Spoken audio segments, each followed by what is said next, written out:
Blood pooled beneath the gurney while a German shepherd blocked the only people who could stop it. Surgeons stood frozen. Security officers gripped their radios, but nobody moved. The animal's teeth weren't showing, but the message was clear. Come closer, and someone gets hurt.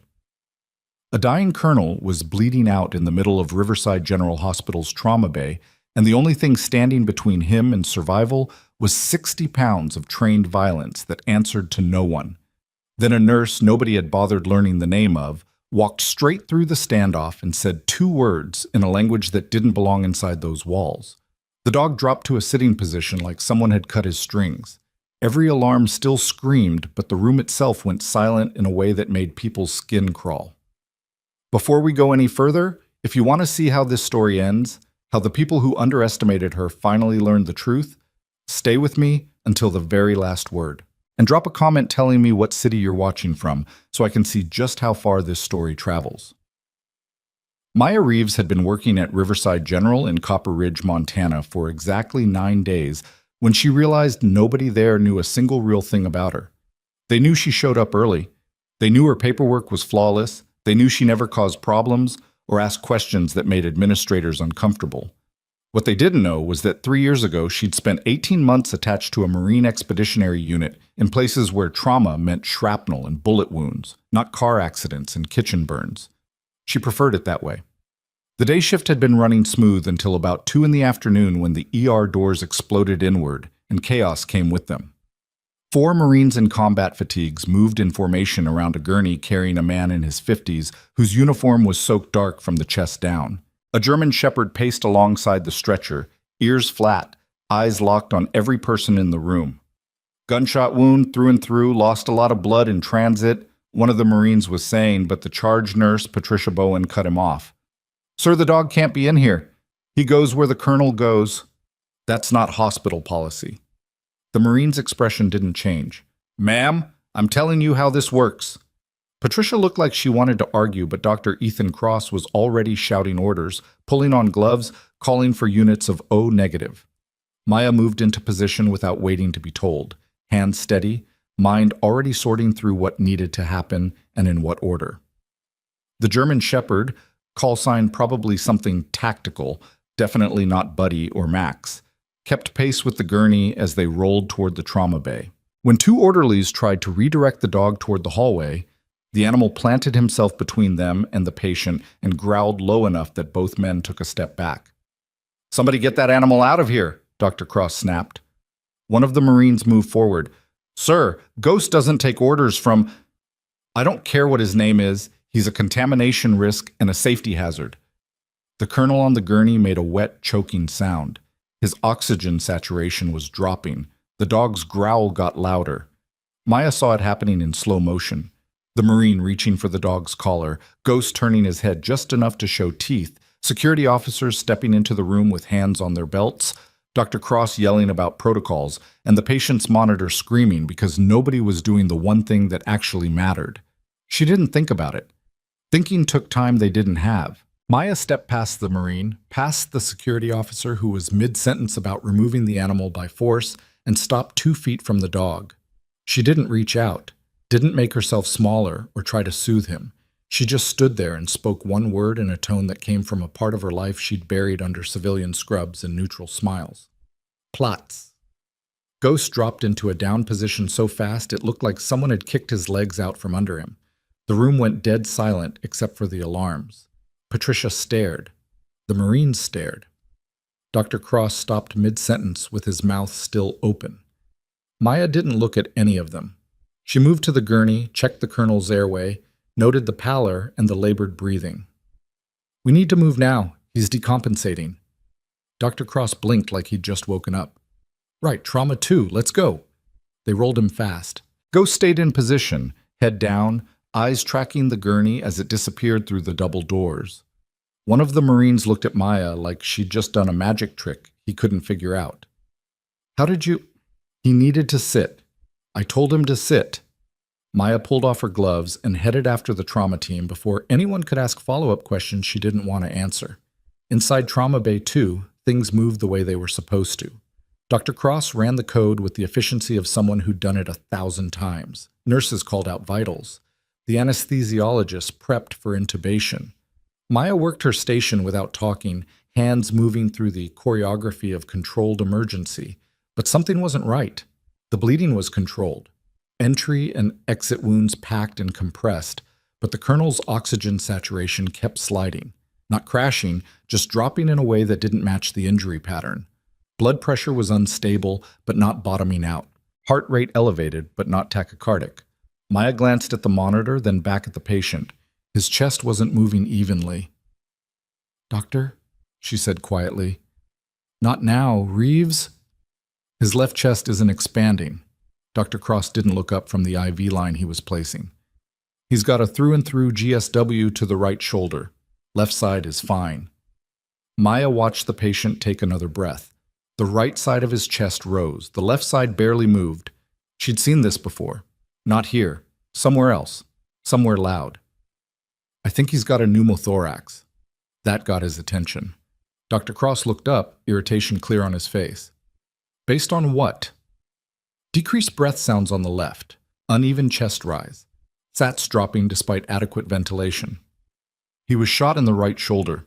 Secondary injury. Could have happened in transit. Could have been there the whole time and masked by the blood loss. Dr. Cross stared at her. The rest of the room had gone quiet in the way hospital rooms do when someone challenges the attending physician in front of witnesses. "You've been here 9 days, Dr. Cross said, and his voice was very calm. "You're telling me you can diagnose a pneumothorax by looking at him?" Maya met his eyes and didn't blink. "I'm telling you we should confirm it before we move him to surgery." The silence stretched. Patricia was watching from the corner, expression unreadable. The respiratory therapist looked uncomfortable. One of the younger nurses was staring at Maya like she'd just walked into traffic. Dr. Cross's jaw tightened. "Fine. Portable X-ray. 2 minutes. But if you're wrong, Reeves, we're having a very different conversation after this." The radiology tech wheeled in the machine. Maya stepped back and waited while they positioned the plate and took the shot. Nobody spoke. The only sound was the patient's labored breathing and the steady alarm from the pulse oximeter. The image came up on the screen 30 seconds later. Left lung, collapsed, air filling the pleural space and pressing against the mediastinum. Another few minutes and it would have shifted enough to compress the vena cava. The colonel would have arrested on the table and nobody would have known why until the autopsy. Dr. Cross stared at the screen. Then he grabbed a chest tube kit without saying a word. Maya moved into position to assist. They prepped the site, injected local anesthetic, and Dr. Cross made the incision with the kind of focus that came from knowing you were 30 seconds from losing someone. The tube went in clean, air hissed out under pressure. The colonel's oxygen saturation started climbing immediately. Dr. Cross pulled off his gloves and looked at Maya. His expression was complicated. "That was good work." Maya nodded. "Thank you." "How did you see it?" She could have told him the truth. Could have explained that she'd seen the same presentation a dozen times in field hospitals where the injuries were worse and the resources were thinner and hesitation cost lives. But that would have led to questions she wasn't ready to answer in front of a room full of people she barely knew. "Experience," she said simply. Dr. Cross looked like he wanted to push, but the colonel was stabilizing and there was a surgery to prep for. He nodded once and turned back to the patient. "All right, let's get him upstairs." They moved him out 10 minutes later. Ghost was still in the hallway, lying exactly where Maya had told him to stay. When the gurney rolled past, the dog's eyes tracked the colonel, but he didn't move. One of the Marines crouched next to the animal and murmured something Maya couldn't hear. Ghost's tail thumped once against the tile. "Ma'am." The Marine stood and walked over. He was young, maybe 25, with the kind of face that looked like it had aged faster than it should have. "I don't know how you knew that command, but you saved time we didn't have." "Just doing my job." That wasn't just a job. He studied her for a moment, and Maya saw the exact second he clocked something in her posture or her tone or the way she'd moved through the chaos without flinching. "You served." It wasn't a question. Maya kept her expression neutral. "I work here now." The Marine nodded slowly. "Understood. But if you ever want to talk to someone who gets it, I'm around." "Appreciate that." He headed back toward the waiting area, and Maya turned to find Patricia standing 3 feet away, arms crossed, expression unreadable. That was impressive, Patricia said. Team effort. Don't downplay it. You caught something the attending physician missed. That doesn't happen often. Patricia tilted her head slightly, especially not from someone who's been here less than 2 weeks. Maya could feel the questions coming. She changed the subject before they arrived. Is there anything else the colonel needs before surgery? Patricia's eyes narrowed just slightly, but she let it go. No, you're clear for the rest of your shift, but Maya? Yes? People are going to start paying attention to you now, just so you're prepared. Maya didn't respond. She walked back to the nurse's station, logged her notes, and finished her charting in silence while the rest of the ER slowly returned to normal volume. She didn't want attention. Attention led to questions. Questions led to conversations about where she'd worked before and why she'd left and what she'd seen. She'd come to Riverside General specifically because it was small enough that people didn't pry and busy enough that competence was more valuable than curiosity. But saving a colonel's life in front of witnesses wasn't something that stayed quiet. By the end of her shift, 3 different nurses had found reasons to stop by her station and make small talk. 2 doctors she'd never spoken to before nodded at her in the hallway. Even the ER director, a man named Lawrence Pryor, who usually only appeared when something had gone expensively wrong, stopped by to tell her the hospital appreciated her quick thinking. Maya smiled politely and said all the right things and felt the walls starting to close in. The next morning, she arrived for her shift to find Patricia waiting at the nurse's station with a man Maya didn't recognize. He was in his 40s, wearing a suit that was too nice for hospital administration, and he had the kind of smile that didn't reach his eyes. Maya Reeves, he said. That's me? I'm Richard Hale, Director of Security and Risk Management. He extended a hand. Maya shook it. His grip was firm and impersonal. I wanted to thank you personally for your actions yesterday. The hospital owes you a debt of gratitude. Just doing my job. Of course. Though I have to admit your ability to handle the K9 was remarkable. Most people would have called animal control and waited. His smile widened slightly. Where did you learn German dog commands? There it was. Maya had spent 3 years learning how to answer questions like this without lying and without telling the truth. I worked with animals before I went into nursing. What kind of animals? Dogs, mostly. Training, behavioral work. Fascinating. Richard's eyes didn't leave her face. And the pneumothorax diagnosis, that was quite a catch. I got lucky. Dr. Cross didn't seem to think it was luck. He called it exceptional clinical judgment. Patricia was watching the conversation with an expression Maya couldn't read. A few other nurses were pretending to work while clearly listening. Is there something you need from me, Mr. Hale? Maya asked. Just doing my due diligence. When someone demonstrates unusual skills in a high-pressure situation, it's my job to understand where those skills came from, for liability purposes. I went to nursing school. I worked in emergency medicine. That's where the skills came from. Richard nodded slowly. Of course. And before nursing school? Maya felt the familiar tightness in her chest that came from being interrogated by someone who'd already decided she was hiding something. I worked a few different jobs. Is there a specific concern?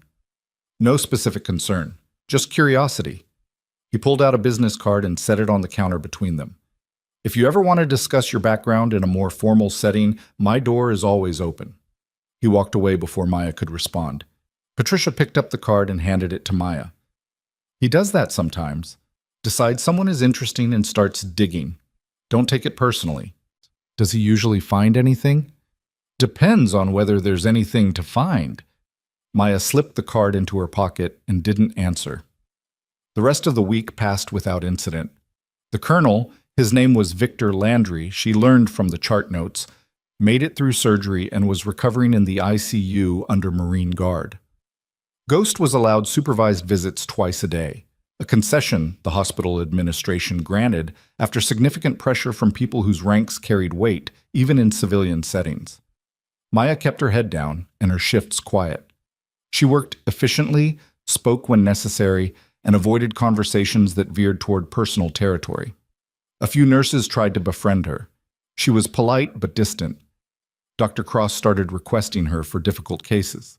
She accepted without comment, and Richard Hale kept watching. She'd catch him in hallways, always at a distance, always with that same pleasant smile that felt like a threat. He never approached her directly again, but she knew he was running background checks and making calls and trying to find the pieces of her history that didn't fit the resume she'd submitted. Let him look. Her military service was honorable discharge. Her nursing credentials were legitimate. There was nothing in her record that violated hospital policy. But privacy wasn't the same as policy, and Maya knew better than anyone that the truth didn't need to be incriminating to be weaponized. 2 weeks after the colonel's admission, Maya was finishing a night shift when Patricia found her in the break room. "Landry's being discharged tomorrow," Patricia said. "That's good. Faster recovery than expected. He asked to see you before he leaves." Maya looked up from her coffee. "Why?" "Didn't say, but he was pretty insistent." Patricia leaned against the counter. "You don't have to go if you don't want to." "Did he seem angry?" "Opposite. He seemed grateful." Maya thought about it. Seeing the colonel meant risking more questions, more attention, more chances for her carefully constructed distance to crack. But refusing felt worse somehow, like hiding. "I'll stop by before I leave," she said. The ICU was quiet when Maya arrived. Colonel Landry was sitting up in bed, looking thinner than he had 2 weeks ago, but alert and clear-eyed. Ghost was lying on a mat beside the bed, head up, watching the door. The dog's tail thumped twice when Maya walked in. "Nurse Reeves," Landry's voice was rough but steady. "Thank you for coming." "Of course. How are you feeling?" "Like I got shot and then had a tube shoved between my ribs. But alive, which wasn't guaranteed." He gestured toward the chair beside the bed. "Sit, please." Maya sat. Ghost shifted position to keep her in his line of sight, but didn't move otherwise. "I wanted to thank you," Landry said. "The doctors told me what you saw, what you caught. They said if you hadn't pushed for that X-ray, I probably would have coded in the OR." "You're welcome." "They also said you handled Ghost like you'd been working with military dogs your whole life." Landry's expression was neutral, but his eyes were sharp. "That's not common." Maya kept her face carefully blank. "I've worked with dogs before." "German commands. Immediate compliance. He didn't test you even once." Landry paused. "Ghost doesn't respond to civilians. He's trained not to. The only people he takes orders from are handlers with the right certifications and combat experience." The room was very quiet. "Colonel, I'm not asking you to explain yourself," Landry said. "I'm just saying thank you for staying calm when everyone else was panicking, for seeing what needed to be seen, for doing your job even when it would have been easier to stay quiet and let the attending physician make the calls." He leaned forward slightly. "I know what that kind of composure costs, and I know where it comes from." Maya didn't respond. Landry nodded like she'd confirmed something. "If anyone gives you trouble for having skills you're not supposed to have, you tell them to call me. I'll set them straight." "I appreciate that. I mean it. People like Hale. They see someone who doesn't fit their boxes and they decide that's a problem. But you saved my life. That's not a problem. That's the job." He extended his hand. "Thank you, Nurse Reeves." Maya shook his hand. "Take care of yourself, Colonel." She left before the conversation could go any deeper. But when she got home that morning and checked her phone, there was a missed call from an unknown number and a voicemail that made her stomach drop. "Ms. Reeves, this is Richard Hale from Riverside General. I've been reviewing your employment file, and I have some questions about discrepancies in your work history. Please contact me at your earliest convenience to schedule a meeting. This is a mandatory HR matter. Thank you." Maya set the phone down and stared at the wall. She'd known this was coming, had felt it building from the moment she'd stepped in front of that dog and spoken a command that didn't belong in a civilian hospital. Richard Hale wasn't stupid. He'd found something, maybe not everything, but enough to matter. The question now was what she was going to do about it. She could ignore the call, force him to escalate, make him come to her. Or she could go in, answer his questions, and hope that honesty without details would be enough to satisfy whatever box-checking exercise he was running. Neither option felt safe. Maya didn't sleep that day. She sat in her apartment and ran through scenarios and tried to figure out how much truth was too much and how little was too suspicious. By the time her phone alarm went off for her next shift, she still didn't have an answer. She showed up early anyway. Richard Hale was waiting in the lobby. Ms. Reeves, thank you for coming in. Do you have a few minutes before your shift? Not really. I'm afraid this can't wait. His smile was still polite, still empty. It's regarding some inconsistencies we've discovered in your employment application. Maya felt every muscle in her body tighten. What inconsistencies? Let's discuss that in my office. I'd prefer to discuss it here. Richard's smile thinned. Ms. Reeves, this is a formal HR inquiry. It needs to be documented. My office. Now. People were starting to stare. Maya could feel the weight of their attention like physical pressure. She followed him. Richard's office was on the third floor, tucked into a corner with a window that overlooked the parking lot. He gestured toward a chair. Maya stayed standing. You listed 3 years of emergency medicine experience on your resume, Richard said, settling behind his desk. But when we contacted your previous employers, 2 of them had no record of you working there. Which 2? St. Anthony's in Denver and Mercy West in Billings. Maya had never worked at either of those hospitals. They were cover. References she'd used because the places she'd actually worked didn't have phone numbers you could just call. There must be some mistake, she said carefully. That's what I thought too. So I did some more digging. Richard opened a folder on his desk. Turns out there's a 3-year gap in your employment history that you filled in with jobs that don't exist, which makes me wonder what you were actually doing during that time. I was working. Where? Overseas. Doing what? Maya didn't answer. Richard leaned back in his chair. Here's the problem, Ms. Reeves. Riverside General has a responsibility to ensure that everyone working here is exactly who they say they are. We can't have people with undisclosed backgrounds treating patients. It's a liability issue. I'm a licensed nurse. My credentials are valid. Your credentials are valid. Your employment history is fiction. He tapped the folder. So I'll ask you one more time. What were you doing for 3 years that you felt you needed to lie about on your application? The door opened before Maya could respond. Dr. Cross walked in without knocking, Patricia right behind him. Richard, we need to talk, Dr. Cross said. I'm in the middle of... I don't care, this can't wait. Richard's expression went cold. Dr. Cross, I'm conducting an HR investigation into one of the best nurses this hospital has seen in 5 years. Yeah, I heard. Dr. Cross crossed his arms. Here's what you're going to do. You're going to close that file, end this investigation, and let Nurse Reeves get back to work. Excuse me? She saved Colonel Landry's life. She's caught diagnostic misses from 3 different attendings in the past 2 weeks. Her clinical judgment is flawless, and her patient outcomes are spotless. I don't give a damn if she worked on the moon for 3 years. She's an asset, not a liability. Richard's smile was gone completely now. With all due respect, Doctor, you don't get to decide who works here. Neither do you. Lawrence does, and I'm betting he's not going to be thrilled when he finds out you're harassing staff members for having skills that are too good. Dr. Cross leaned forward. Or did you forget that Colonel Landry is a personal friend of the hospital board chair? Richard's jaw tightened. Patricia stepped forward. Maya's been nothing but professional since she started. If there's a problem with her paperwork, we can address it, but this interrogation stops now. For a long moment, nobody spoke. Then Richard closed the folder. Fine, but this isn't over. If I find any evidence that Ms. Reeves has misrepresented herself in a way that poses a risk to this hospital, I will take action. Are we clear? Crystal, Dr. Cross said. Maya followed them out without looking back. In the hallway, Patricia turned to her. You okay? I'm fine.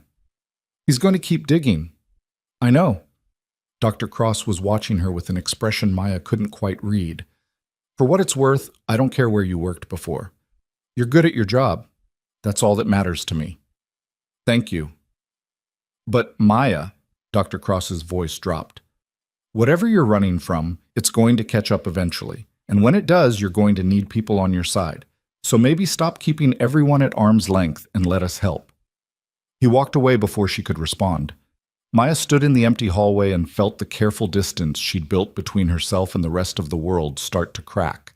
She'd thought she could work quietly, be competent without being noticed, help people without letting them close enough to ask questions. But that wasn't how the world worked. She'd saved a life, and now people wanted to know who she was. And the more they looked, the harder it would be to keep the parts of herself she'd buried from clawing their way back to the surface. Maya went to work. She ran her shift. She smiled at patients and answered doctors' questions and documented everything with the precision of someone who knew that one mistake could cost her everything. And when her shift ended and she walked to her car in the dark parking lot, she found Richard Hale waiting beside her driver's side door. "We're not done," he said quietly. "Yes, we are. You lied on your application. That's grounds for termination." "Then terminate me." Richard's expression shifted into something colder. "I will.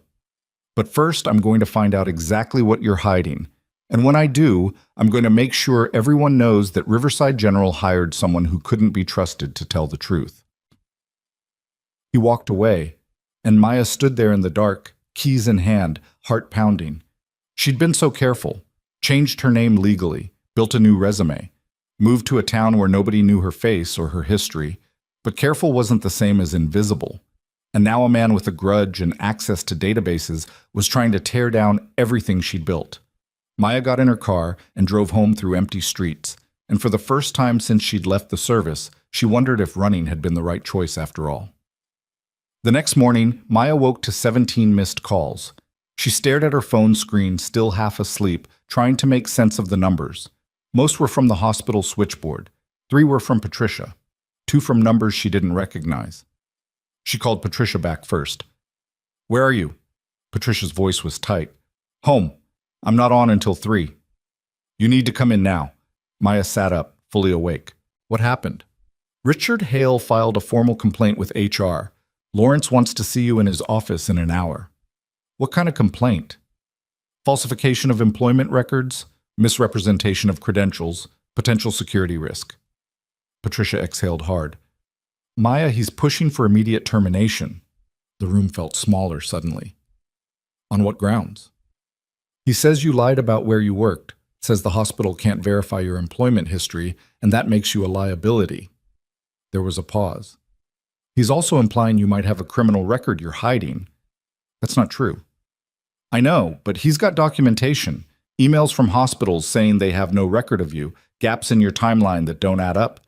And he's framing it like you're some kind of con artist who tricked your way into a job." Maya's hands were shaking. She pressed them flat against her knees.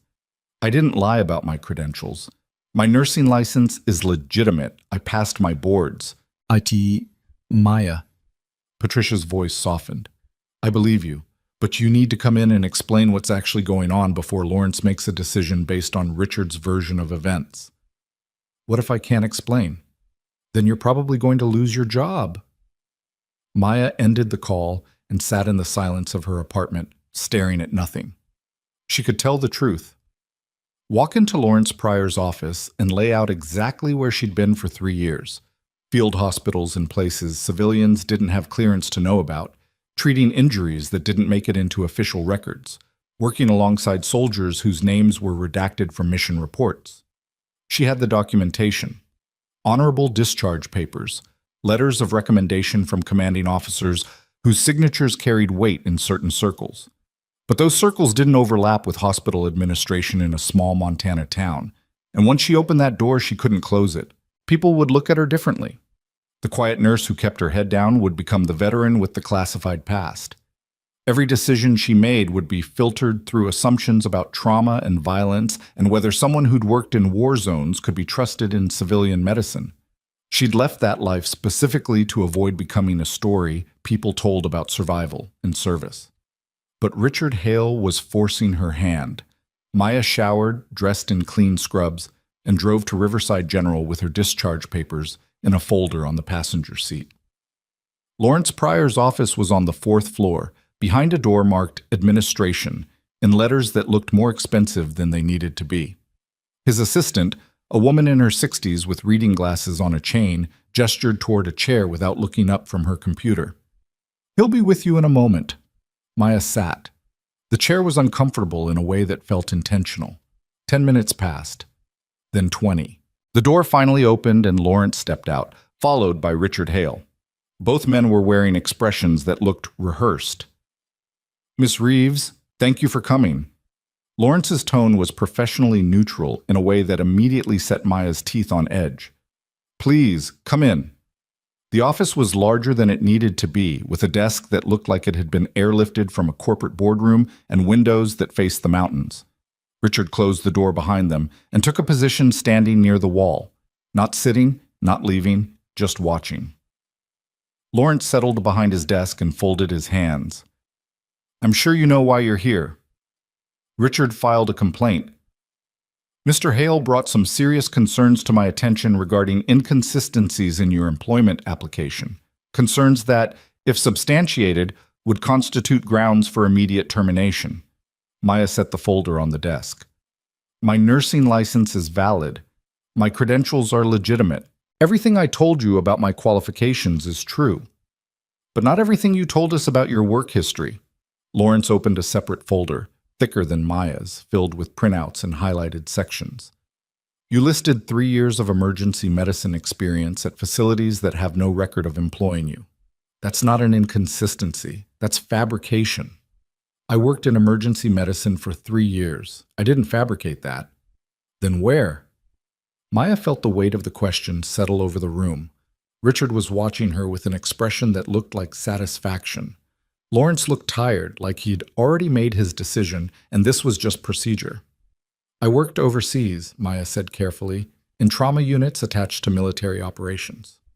Lawrence's expression shifted slightly. You were in the military? I was a contracted civilian nurse, deployed to support combat medical teams. For 3 years? Yes. And you didn't think that was worth mentioning in your application? It wasn't relevant. Richard made a sound that might have been a laugh. Not relevant? You worked in active combat zones and you don't think that's relevant to a hospital administration trying to assess your fitness for employment? Maya turned to look at him. I was assessing and treating trauma patients under high-pressure conditions. That's exactly what emergency medicine is. The location doesn't change the skills. The location changes everything, Richard shot back. It speaks to your judgment, your stability, your ability to function in a normal healthcare environment without what? Maya's voice was sharper than she'd intended. Without being traumatized? Without being damaged? Is that what you're implying? I'm implying that combat medicine and civilian medicine are different, and someone who's spent years in war zones might not be suited for... I saved Colonel Landry's life. I've caught diagnostic errors from multiple attending physicians. My patient outcomes are flawless. Maya stood. If you want to fire me for being too competent, go ahead. But don't pretend this is about my qualifications. Lawrence raised a hand. Ms. Reeves, please sit down. Maya didn't move. Lawrence sighed. No one is questioning your clinical abilities. But Mr. Hale is right that non-disclosure of military service raises questions about what else you might not be disclosing. I disclosed everything that matters. That's not for you to decide. Lawrence leaned back in his chair. Here's the situation. Your nursing license is valid, so I can't terminate you for credential fraud. But you did misrepresent your employment history, which violates hospital policy. I'm placing you on administrative leave pending a full review of your background. The words hit like a fist to the sternum. You're suspending me. I'm giving us time to verify your story and determine whether you pose any risk to this institution. I don't pose a risk. I'm a nurse doing my job. Then the review will confirm that, and you'll be reinstated. Lawrence's tone suggested he didn't particularly believe that outcome was likely. Until then, you're not to enter hospital property or contact any current patients. Your badge and access will be deactivated immediately. Maya stared at him. You're punishing me for having experience you didn't ask about. I'm following protocol. Lawrence stood, signaling the meeting was over. You'll be notified when the review is complete. That's all. Richard was smiling now, not broadly, just enough to make it clear he'd won. Maya picked up her folder and walked out before she said something that would give them an actual reason to fire her. Patricia was waiting in the hallway outside, arms crossed, expression grim. I heard, she said quietly. How? Richard's assistant talks. Word spreads fast. Patricia fell into step beside Maya as they walked toward the elevator. This is wrong. You know that, right? Doesn't matter if it's wrong. It's happening. Dr. Cross is furious. Half the ER staff is ready to walk out in protest. Maya pressed the elevator button harder than necessary. Don't. That'll just make it worse. So what are you going to do? Go home. Wait for them to finish their review. Hope they don't find something else to hold against me. The elevator doors opened. Patricia stepped inside with her. What if they do? Maya didn't have an answer for that. She drove home in silence, parked in her usual spot, and climbed the stairs to her apartment like someone walking through waist-deep water. Everything felt heavier. The air, her limbs, the knowledge that she'd spent 3 years trying to outrun her past and it had caught up anyway. Inside, she dropped her keys on the counter and stared at the folders she'd brought. Discharge papers, letters of commendation, a service record that documented 18 months of deployment and more trauma cases than most civilian nurses saw in a decade. None of it mattered. Richard Hale had decided she was a problem, and Lawrence Pryor had decided the path of least resistance was to remove her until she stopped being complicated. Maya's phone buzzed, a text from a number she didn't recognize. Heard what happened. This is Corporal Davis. We met when Colonel Landry was admitted. If you need anything, call me. She set the phone down without responding. Another buzz. This time from Dr. Cross. This is garbage and everyone knows it. Hang in there. Then Patricia. Staff meeting tomorrow morning. People are angry. This might get loud. Maya turned her phone face down and walked to the window. Outside, Copper Ridge looked like every other small town she'd passed through on her way to somewhere else. Mountains in the distance, streets laid out in grids, people living lives that didn't include questions about where she'd been or what she'd seen. She thought she could disappear here. Turned out disappearing required more than just showing up and doing good work. The next 3 days passed in a kind of limbo. Maya stayed in her apartment, avoiding calls, ignoring texts, trying not to think about the fact that Richard Hale was probably combing through every piece of her history, looking for something damaging enough to justify keeping her gone. On the 4th day, Patricia showed up at her door with coffee and a grim expression. You're not answering your phone. Didn't feel like talking. Patricia pushed past her into the apartment and set the coffee on the table. Well, start feeling like it, because things are escalating. Maya closed the door. What happened? Doctor, Cross filed a formal complaint against Richard with the hospital board, accused him of conducting a targeted harassment campaign against you. Half the ER staff signed a petition demanding your reinstatement. And Colonel Landry called Lawrence directly and told him if you're not brought back, he's withdrawing his recommendation that the hospital be considered for a military partnership grant. Maya sat down slowly. He did what? Landry's pissed.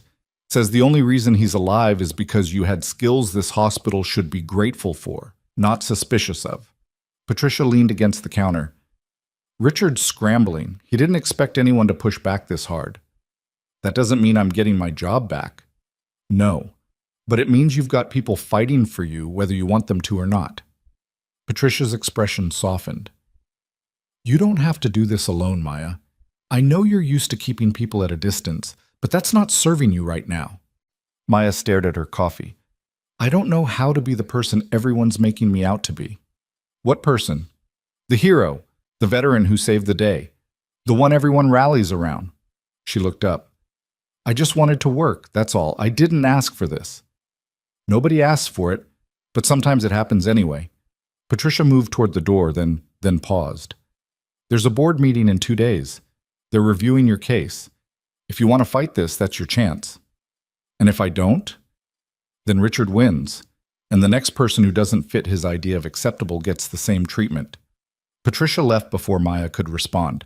The board meeting was scheduled for 9 a.m. on a Thursday in a conference room that smelled like burnt coffee and carpet cleaner. Maya arrived 15 minutes early wearing her most professional outfit, gray slacks, white blouse, hair pulled back in a way that made her look older than 29. The room was already half full. Lawrence sat at the head of the table. Richard was 2 seats down, reviewing documents with the focus of someone preparing for trial. 3 board members Maya had never met occupied the other side. Dr. Cross and Patricia were seated near the back, both looking tense. And in the corner, sitting quietly with Ghost at his feet, was Colonel Victor Landry. Maya stopped in the doorway. Colonel, you didn't have to... Yes, I did. Landry's voice was steady. Sit down, Nurse Reeves. She sat. Lawrence called the meeting to order with the kind of formality that meant decisions had already been made, and this was just performance. He outlined the situation in clinical terms: employment discrepancies, policy violations, administrative leave pending review, and then opened the floor for statements. Richard went first. "This isn't personal," he began, which was how Maya knew everything that followed would be exactly that. "It's about institutional integrity. Ms. Reeves submitted an application containing false information. When confronted, she was evasive and defensive. Her behavior raises serious questions about trustworthiness and judgment." He laid out his case methodically. The hospitals that had no record of her, the gaps in her timeline, the refusal to provide detailed answers about her background. He framed every fact in the worst possible light and made it sound like Maya was one step away from being a security threat. When he finished, one of the board members, a woman in her 50s with sharp eyes, leaned forward. "Mr. Hale, did Miss Reeves ever put a patient at risk?" "Not that we're aware of." "Has she violated any clinical protocols?" "No, but has anyone filed a complaint about her patient care?" Richard hesitated. "No." "Then what exactly is the risk you're concerned about?" "The risk of employing someone whose background can't be verified." Dr. Cross stood. "Her background can be verified. She has honorable discharge papers, letters of recommendation from military medical personnel, a nursing license that's been validated by the state board. The only thing that can't be verified are jobs at hospitals she never claimed to work at because she was busy saving lives in places most of us couldn't find on a map." Richard's jaw tightened. "That's not the point. That's exactly the point." Dr. Cross's voice was rising. "You decided she was suspicious because she has skills you don't understand. And instead of recognizing that as an asset, you've turned it into a witch hunt." "Dr. Cross, that's enough." Lawrence's tone was sharp. "No, it's not." Patricia stood now too. "Maya Reeves is one of the best nurses this hospital has ever had. She's caught diagnostic errors that would have killed patients. She's calm under pressure. She's professional. And you're about to fire her because she didn't volunteer information you never asked for." The room erupted into overlapping arguments, board members demanding order, Richard insisting on protocol, Dr. Cross and Patricia refusing to back down. And then Colonel Landry stood. The room went silent. "If I may," Landry said quietly. Lawrence gestured for him to continue. Landry walked to the front of the room, Ghost moving with him like a shadow. He didn't look at Richard. He looked at the board. 3 weeks ago, I was shot during a training exercise. I was bleeding out. I had a collapsed lung that nobody in this hospital detected except for one nurse who saw what everyone else missed." He paused. "That nurse didn't hesitate. She didn't second-guess herself. She pushed back against a doctor who outranked her because she knew she was right. And because of that, I'm standing here instead of being buried at Arlington." One of the board members shifted uncomfortably. "Colonel, we appreciate your testimony, but I'm not finished." Landry's voice didn't rise, but the weight behind it made everyone stop talking. Nurse Reeves served in combat medical units. She treated injuries most civilian doctors never see. She worked in conditions where hesitation means death and mistakes don't get second chances. That's not a liability. That's exactly the kind of experience you should want in an emergency room. Richard stood. "With respect, Colonel, military experience doesn't excuse dishonesty. She didn't lie." Landry turned to look at him directly. "She answered the questions on your application truthfully. You asked where she went to nursing school. She told you. You asked for her license number. She provided it. You never asked if she'd served in a combat zone, so she didn't volunteer it." He stepped closer. "And the reason she didn't volunteer it is because people like you treat veterans like damaged goods, like we're all one bad day away from falling apart. She wanted to be judged on her skills, not her service. And you've proven exactly why that was the right call." The silence that followed was absolute. Richard's face had gone red. "This hospital has policies. Your policies are being weaponized against someone who saved a life." Landry's tone was ice. "If you fire her, I'll make sure every military partnership this hospital has applied for gets pulled. Every grant, every training program, and I'll personally contact every veteran in this county and tell them that Riverside General punishes nurses for being too good at their jobs." Lawrence looked like he'd swallowed something sharp. Colonel, that's not a threat, a promise. Landry turned to face the board. You have a choice. Reinstate Nurse Reeves with a formal apology, or explain to your donors why you chose bureaucracy over basic decency. He sat down. Ghost settled at his feet. The room stayed silent. One of the board members cleared her throat. I move that we table this discussion pending further review. Seconded, another board member said quickly. Lawrence looked like he wanted to argue but didn't have the leverage.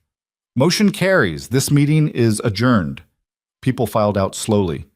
Richard left first, moving fast, expression thunderous.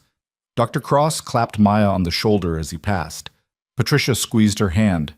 Landry waited until the room was empty except for Maya and Ghost. Thank you, Maya said quietly. Don't thank me. I just told the truth. Landry studied her for a moment. You did good work over there. Don't let people make you ashamed of it. I'm not ashamed. Maya stopped, trying to find words that fit. I didn't want it to define me.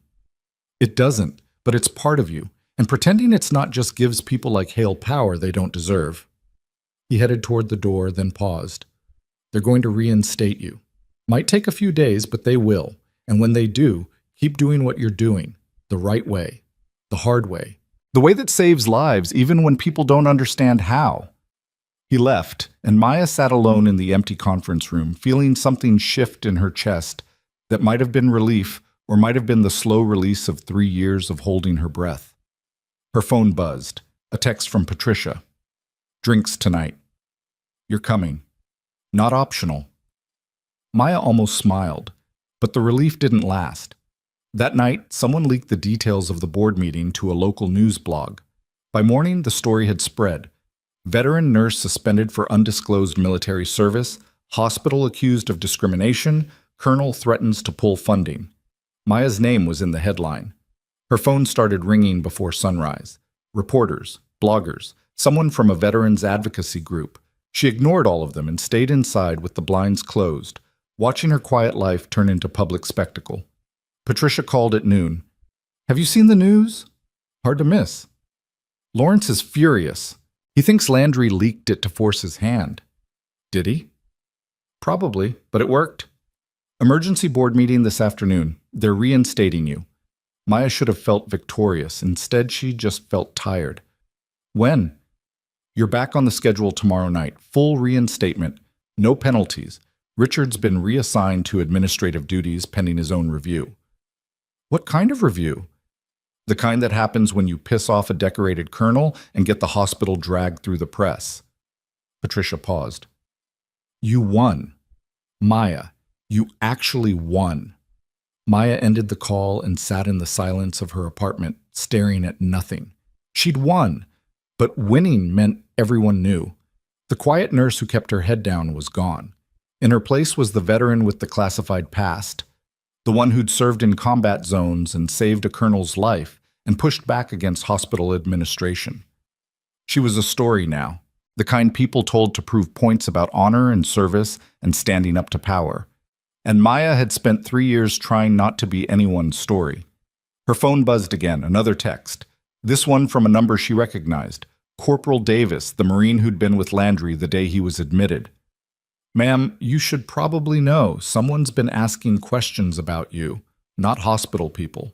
Different kind of questions. Maya's stomach dropped. She called him back immediately. What kind of questions? About your deployment, which units you were attached to, where you served. Davis's voice was careful. Person was claiming to be doing a background check for the hospital, but the questions were too specific, too tactical. I shut it down, but I thought you should know. Did you get a name? No, but it wasn't Richard Hale. Wrong voice. And whoever it was knew things about military structure that civilians don't usually know. Maya's hands had gone cold. When did this happen? 2 days ago, right after the first board meeting. She ended the call and stood very still, trying to make sense of what she'd just heard. Someone was digging into her deployment history. Someone with knowledge of military operations. Someone who wasn't affiliated with the hospital, but was asking questions that could only lead to information Maya had spent 3 years keeping buried. Her phone rang. Unknown number. She answered without thinking. Maya Reeves? The voice was male, calm, professional. Who is this? Someone who knows what you did in Kandahar and what you saw. A pause. We need to talk. The line went dead. Maya stood in her apartment, phone still pressed to her ear, heart hammering against her ribs, and realized that getting her job back might have been the least of her problems. Maya didn't sleep that night. She sat at her kitchen table with her phone face up, waiting for it to ring again. It didn't. The silence was worse than the call had been. Someone who knows what you did in Kandahar. She hadn't been to Kandahar. Her deployment had been further north, attached to a Marine unit operating out of a forward operating base whose name wasn't on any map tourists could find. But Kandahar was shorthand, a catch-all term people used when they meant Afghanistan and didn't want to get specific. Whoever had called knew enough to use the right language, which meant they knew enough to be dangerous. By the time the sun came up, Maya had made 3 decisions. First, she was going back to work. Staying home just gave whoever was digging more time to dig. Second, she was going to talk to Corporal Davis and find out exactly what questions had been asked. Third, she wasn't going to tell anyone about the phone call until she knew what she was dealing with. Running to authority figures hadn't saved her from Richard Hale. It wouldn't save her from this either. She dressed in clean scrubs, pulled her hair back, and drove to Riverside General with her windows up and her doors locked. Paranoia felt appropriate. The hospital looked the same as it always had. Bland exterior, too small parking lot, mountains in the distance pretending nothing ugly ever happened at their feet. Maya badged in through the staff entrance and felt the weight of eyes on her immediately. People were staring, not hostile, not exactly, but not friendly either. She'd become a spectacle. The nurse who'd fought the administration and won. The veteran with the secret past, walking proof that quiet competence could turn into public drama if you weren't careful. Patricia met her at the nurse's station with coffee and a tight smile. Welcome back. Thanks. Fair warning, everyone wants to talk to you. Press, administration. Half the staff thinks you're a hero and the other half thinks you're a liability. It's going to be a long shift. Maya took the coffee. Where's Doctor? Cross? Surgery, but he left you a note. Patricia handed over a folded piece of paper. Maya opened it. 3 words in messy handwriting. Don't let them win. She folded it back up and shoved it in her pocket. I need to find Corporal Davis. Is he still around? Landry was discharged 2 days ago. Davis went with him. Patricia frowned. Why? He called me. Said someone was asking questions about my deployment. Patricia's expression shifted. What kind of questions? The kind that shouldn't be getting asked by anyone outside military intelligence. You think someone's investigating you? I think someone's trying to find leverage. Maya glanced around the ER. It was mid-morning quiet, a lull before the afternoon rush. Do you have a number for Davis? I can get one, but Maya, if someone's digging into classified information, that's not something you handle alone. I'm not handling anything yet. I'm just gathering information. Patricia didn't look convinced, but she didn't argue. She disappeared into the back office and returned 5 minutes later with a phone number scribbled on a post-it note. He's staying at the Pines Motel on Route 12. Said he's in town for another week helping Landry with physical therapy. Maya pocketed the number and tried to focus on work. Her first patient was a teenager with a sprained ankle. Routine. Easy. The kind of case that should have taken 15 minutes. It took 30 because the kid's mother kept asking if Maya was the nurse from the news. The one who'd served overseas, the one who'd saved the colonel. Maya answered politely and kept her responses short and got out of the room as soon as the discharge papers were signed. The next patient was worse. An older man with chest pain who spent the entire examination telling Maya about his son who died in Iraq and how grateful he was that people like her had been there to help soldiers when they needed it most. She smiled, nodded, checked his EKG and noted the abnormal rhythm and called for Dr. Cross's replacement, a younger attending named Singh who didn't waste time on small talk. By lunch, Maya's jaw hurt from holding her expression neutral. She took her break in the staff parking lot, sitting in her car with the doors locked and the windows cracked just enough to let in air that didn't smell like disinfectant. She pulled out her phone and called the number Patricia had given her. Davis answered on the second ring. Yeah? It's Maya Reeves. We need to talk. Agreed. You free tonight? After my shift, 8 o'clock. Pines Motel, room 14. He paused. Come alone. And check your car for trackers before you drive over. The line went dead before Maya could ask if he was serious. She checked her car anyway. No trackers. At least none she could find with a visual sweep and a flashlight she kept in her glove box. She felt ridiculous doing it, crawling around the undercarriage in the hospital parking lot like someone in a bad thriller. But Davis had sounded serious enough that ignoring the warning felt worse than looking paranoid. The rest of her shift crawled by. Routine cases, standard procedures, nothing that required the kind of focus that kept her brain from spinning through worst-case scenarios. Someone who knows what you did in Kandahar. She hadn't done anything in Kandahar.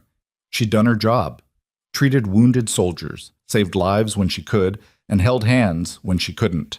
The things she'd seen weren't classified. They were just ugly in ways that didn't translate to civilian conversation. But deployments were complicated, chain of command was tangled. And sometimes the people you worked alongside were involved in operations you didn't have clearance to know about. Maybe someone thought she'd seen something she shouldn't have. Or maybe someone just wanted her to think that so she'd panic and make a mistake. By the time 8 o'clock rolled around, Maya was wound tight enough to snap. She clocked out, grabbed her bag, and drove to the Pines Motel with her radio off and her eyes checking the rearview mirror every 30 seconds. No one followed her. The Pines was exactly the kind of place people stayed when they didn't want to be noticed. Single-story building, peeling paint, parking spaces that faced the rooms so you could keep an eye on your car. Room 14 was on the end, curtains drawn, a sliver of light visible beneath the door. Maya knocked twice. Davis opened it immediately, like he'd been standing on the other side waiting. He looked older than she remembered, late 20s, but with the kind of face that had seen things that aged you faster than time alone could manage. Come in. Lock the door behind you. Maya stepped inside. The room was small and smelled like cigarette smoke that had been painted over but never fully gone. Davis had a laptop open on the desk and a stack of printed documents spread across the bed. Ghost was lying in the corner, head up, watching her. Thanks for coming, Davis said. You told me to check my car for trackers. Did you? Yes. Find anything? No. Good. Means they're not that interested yet, or they're better at hiding than you are at looking. He gestured toward the chair. Sit. Maya sat. Who's they? That's what I'm trying to figure out. Davis turned the laptop toward her. The screen showed a series of emails, redacted in places, but readable enough to get the gist. Someone had been sending inquiries to former military personnel asking about a nurse named Maya Reeves, who'd been deployed with Marine units between 2021 and 2023. The questions were specific, too specific. What operations was she present for? Did she have access to patient records outside her clearance level? Did she ever communicate with non-military personnel during deployment? Maya's stomach turned. Where did you get these? A buddy of mine in Intel flagged them when he saw my name come up as a reference. Whoever's asking has been hitting multiple people across different units. They're building a profile. Of what? That's the question. Davis pulled the laptop back and scrolled through another document. Here's what doesn't make sense. These inquiries aren't coming from official channels. No DOD letterhead, no case numbers, just someone with enough access to know who to ask and how to phrase the questions so they sound legitimate. Maya leaned back in the chair. Richard Hale? Not his style. He's a bureaucrat. This is someone with operational knowledge. Davis closed the laptop. You piss off anyone overseas? Someone who might hold a grudge? Not that I know of. Think harder. Maya ran through the mental list of people she'd worked with. Doctors, medics, Marines who'd rotated through the FOB and then rotated out. A few officers whose names she remembered, and a lot of enlisted personnel whose faces had blurred together after months of 18-hour shifts. There was a captain, she said slowly. Brennan. He ran logistics for our unit. We had a disagreement about resource allocation. What kind of disagreement? The kind where I told him he was prioritizing supply runs over medevac windows and people were dying because of it. Davis raised an eyebrow. How'd he take that? Not well, but he was reassigned a month later. I never saw him again. Reassigned or removed? I don't know. I didn't ask. Davis wrote the name down. Anyone else? Maya thought about it. There was a contractor, private security. He was embedded with our unit for a few weeks. I caught him trying to access medical records he didn't have clearance for. What'd you do? Reported it to my CO. The contractor was gone the next day. You get his name? No, just a call sign. Bishop. Davis stopped writing. Bishop? Yeah, why? Bishop's not a person, it's a program. Davis's expression had gone very still. Private military contract work, high-level stuff, the kind of operations that don't show up in official records. Maya felt the room tilt slightly. What are you saying? I'm saying if someone from that world is asking questions about you, it's not because they're curious. It's because you saw something or know something they don't want surfacing. Davis stood and started pacing. What kind of records was this contractor trying to access? Patient files, treatment logs. I thought he was just nosy. Or he was looking for something specific, someone specific. Davis stopped pacing and looked at her directly. Did you ever treat anyone who wasn't military? Civilians? Local nationals? Maya's mouth went dry. A few. We weren't supposed to, but sometimes people would show up at the perimeter with injuries and the docs would take them in. You remember any names? No, we logged them under Jane Doe or John Doe protocols. No identifying information. But you'd remember faces. Maya nodded slowly. Davis pulled out his phone and scrolled through photos. He stopped on one and turned the screen toward her. This guy ever show up at your FOB? The photo showed a man in his 30s, Middle Eastern features, wearing civilian clothes. Maya stared at the image, trying to pull the memory forward. Maybe. I'm not sure. Think. She closed her eyes and tried to reconstruct the faces she'd seen during those months. Most of them blurred together. Injuries were more memorable than features. But there had been one man, mid-30s. Gunshot wound to the abdomen. He'd come in with two others, both local nationals, both claiming he'd been caught in crossfire. The wound hadn't looked like crossfire. It had looked like execution, close range, deliberate placement. She'd reported it to her CO. The man had been transferred out within hours. Maya opened her eyes. I might have treated him. Once, gunshot wound. He was transferred before I could finish charting. Davis's expression went grim. That's him. Informant. He was feeding intel to coalition forces about weapons smuggling routes. Someone found out and tried to kill him. Your unit got him out. Okay? So what does that have to do with me? The people who wanted him dead didn't stop looking, and if they think you can identify them, or if they think you know more than you do, they might decide you're a loose end. Maya stood. That's insane. I don't know anything. I treated an injured man and moved on. That was 3 years ago. Doesn't matter. Paranoia doesn't operate on logic. It operates on perceived risk. Davis moved to the window and glanced through the curtain. Someone's building a case that you're a security concern, either to discredit you or to justify making you disappear. Either way, you need to be careful. Careful how? Don't go anywhere alone. Don't talk to anyone you don't trust. And if anyone approaches you asking questions about your deployment, you shut it down and call me immediately. Maya's hands were shaking. She shoved them in her pockets. This is because I saved Landry's life. No. This is because you became visible. Before the news story, you were just another nurse. Now you're someone people notice, and that makes you interesting to people who prefer shadows. The room felt smaller suddenly.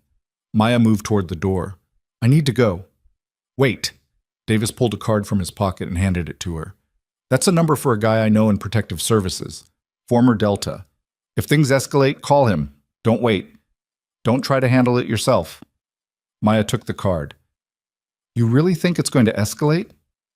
I think someone made a phone call to scare you. That means they're testing, seeing how you react. If you panic, they know they have leverage. If you stay quiet, they'll push harder. Davis opened the door for her. Be smart. Be careful. And don't trust anyone who asks about Kandahar.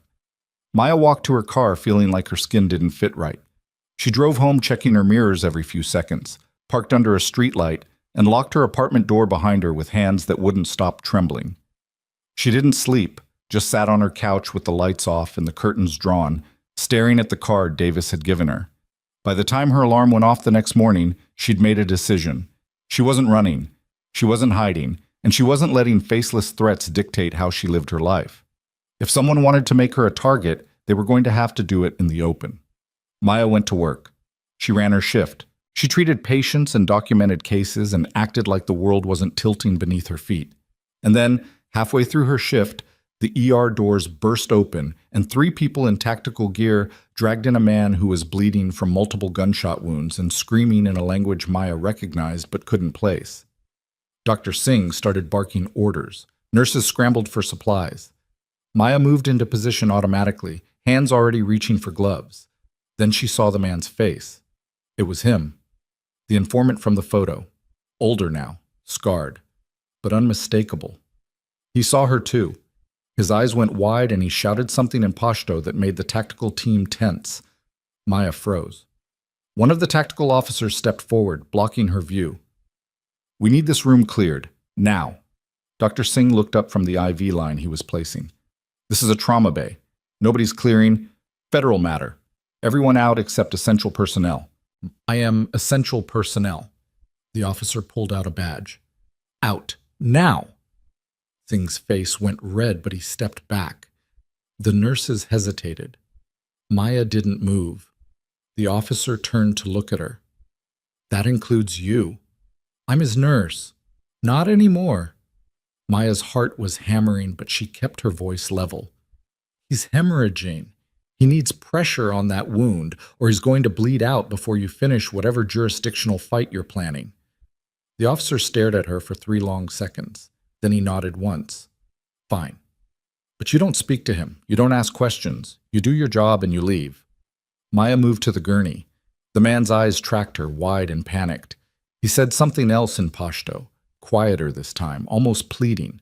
She didn't respond, just applied pressure to the worst of the wounds and called out vitals, while the tactical team stood in a semicircle around the bed, like guards at a prison. Dr. Singh returned with a surgeon Maya didn't recognize. They prepped the patient for emergency surgery in silence, while the tactical officers watched every movement. And then, as they were wheeling the man toward the OR, he grabbed Maya's wrist. His grip was weak but desperate. He pulled her closer and whispered 2 words in English. "They're coming." The officers yanked him away before Maya could respond. The gurney disappeared through the double doors. The tactical team followed, and Maya stood in the empty trauma bay with blood on her gloves and those 2 words echoing in her head. Patricia appeared in the doorway. "What the hell was that?" Maya pulled off her gloves. "I don't know." "Who was he?" "I don't know." Maya, I don't know." Maya's voice was sharper than she'd intended. She took a breath. "I need some air." She walked out before Patricia could stop her. The staff parking lot was empty except for her car and a black SUV she didn't recognize parked 3 spaces down. Tinted windows. Government plates. Maya stopped walking. The driver's side door opened and a man in a dark suit stepped out. He was tall, mid-40s, with the kind of neutral expression that came from years of practice. "Nurse Reeves, we need to talk." Maya didn't move. "Who are you?" "Someone who's trying to keep you alive." He pulled out a badge. "Federal." Maya couldn't read the agency from this distance. "Get in the car." "Not a chance." "Then let me be more direct. The man you just treated is a high-value informant in an ongoing federal investigation. His presence here compromises operational security. Your presence in that room compromises it further. We need to debrief you immediately." "I didn't see anything." "You saw him. That's enough." The man took a step closer. "You have 2 choices. Come with me voluntarily, or I make this official and you spend the next 48 hours in federal custody answering the same questions in a much less comfortable environment." Maya's pulse was hammering in her ears. "I want a lawyer." "You're not under arrest. This is a national security matter. Lawyers complicate things." "Then I guess things are about to get complicated." The man's expression didn't change. "Ms. Reeves, you're making this harder than it needs to be." "Good." He studied her for a long moment. Then he reached into his jacket and pulled out a phone. He dialed, waited, then handed it to Maya. "Someone wants to talk to you." Maya took the phone. "Nurse Reeves?" The voice on the other end was calm, authoritative, and immediately recognizable. Colonel Landry. Sir? Listen very carefully. The man talking to you is Agent Ross. He works for an agency I can't name over an unsecured line. What he's telling you is true. That informant's presence at your hospital has triggered protocols you don't want to be on the wrong side of. Maya's throat was tight. What do they want from me? To make sure you don't know anything that could compromise his security. It's procedure. Cooperate. Answer their questions. You'll be home by midnight. And if I refuse? Then they'll assume you're hiding something and things will get much worse. Landry paused. Trust me on this. I've already vouched for you. Don't make me regret it. The line went dead. Maya handed the phone back to Agent Ross. Where are we going? Somewhere we can talk without an audience. She got in the car. They drove in silence for 20 minutes, leaving Copper Ridge behind and heading into the mountains on roads that got narrower and less maintained the further they went. Maya's phone was in her pocket, but she didn't reach for it. Running now would only make things worse. The SUV finally stopped in front of a building that looked like a hunting lodge but felt like something else entirely. Too many antennas. Too many cameras. Agent Ross led her inside. The room they brought her to was small and windowless, with a table, 3 chairs, and a recording device sitting in the center like a threat. Sit, Ross said. Maya sat. Another agent entered. A woman, younger, with a tablet and an expression that suggested she'd done this 1,000 times and found it boring. Ross started the recorder. State your name for the record. Maya Reeves. You're not under arrest. This is a voluntary interview regarding your interaction with a protected witness. Do you understand? Yes. Good. Ross sat across from her. 3 years ago, you were deployed with a Marine unit operating out of FOB Sentinel. During that deployment, you treated a local national who'd sustained a gunshot wound. Do you remember that incident? Vaguely. We need more than vague. Maya met his eyes. I treated dozens of people during my deployment. Most of them blurred together. If you're asking about a specific patient, you'll need to be more specific. The patient was transferred within hours of arrival. Gunshot wound to the abdomen. 2 accompanying individuals, both local nationals. You filed a report stating the injury pattern was inconsistent with crossfire. Maya's stomach dropped. I remember filing the report. I don't remember the patient's face. But you saw him today? I saw a man who was bleeding. I did my job. The woman with the tablet leaned forward. Did he say anything to you? Maya hesitated. He was speaking Pashto. I don't speak Pashto.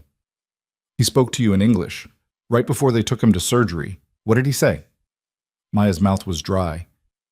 I don't remember. Ross's expression hardened. Ms. Reeves, that informant is critical to an operation that's taken 3 years to build. If he's been compromised, we need to know. If he said something to you, anything, it could be relevant. He was delirious, in shock. People say things that don't make sense when they're dying. What did he say? Maya looked at the recorder, at Ross, at the woman with the tablet whose expression hadn't changed. She thought about Davis's warning, about the phone call, about the questions people had been asking and the profile someone was building, and she made a choice. He said, "They're coming." The room went very still. Ross and the woman exchanged a look that lasted less than a second but communicated volumes. Did he say who? Ross asked quietly. No. Did he say when? No. Did he say anything else? No, that was it. Then your people took him away. Ross leaned back in his chair. You're certain that's all he said? I'm certain. The woman made a note on her tablet. Ross stared at Maya like he was trying to see through her skull and read the thoughts she wasn't sharing. Finally, he reached over and turned off the recorder. You're free to go. Maya stood. That's it? For now. But if you remember anything else, anything at all, you call this number immediately. He slid a card across the table. And Ms. Reeves, don't discuss this interview with anyone. Not your colleagues, not your friends, not Colonel Landry. This conversation never happened. Maya took the card and walked out. The SUV was waiting. They drove her back to the hospital in silence and dropped her off in the parking lot like nothing had happened. It was almost midnight. Her shift had ended hours ago. Patricia had called 4 times. Maya ignored the calls and sat in her car with the doors locked, staring at the card Ross had given her. They're coming. She didn't know who they were. Didn't know if the informant had been talking about immediate danger or paranoid delusion. But she knew one thing with absolute certainty. Whatever she'd stumbled into was bigger than hospital politics and administrative leave. And it wasn't over. Maya started her car and drove home through empty streets, checking her mirrors every 30 seconds. And when she finally parked and climbed the stairs to her apartment, she found her door already open. The lock wasn't broken. The frame wasn't damaged. Someone had a key. Maya stood in the hallway with her phone in one hand and Davis's card in the other, staring into the dark apartment, and heard a voice from inside speak her name. Maya didn't move. Her hand tightened around the phone, but she didn't lift it. Whoever was inside had already heard her footsteps in the hall. Running now would just confirm she was scared. "I know you're out there," the voice said, male, calm, familiar in a way that made her skin crawl.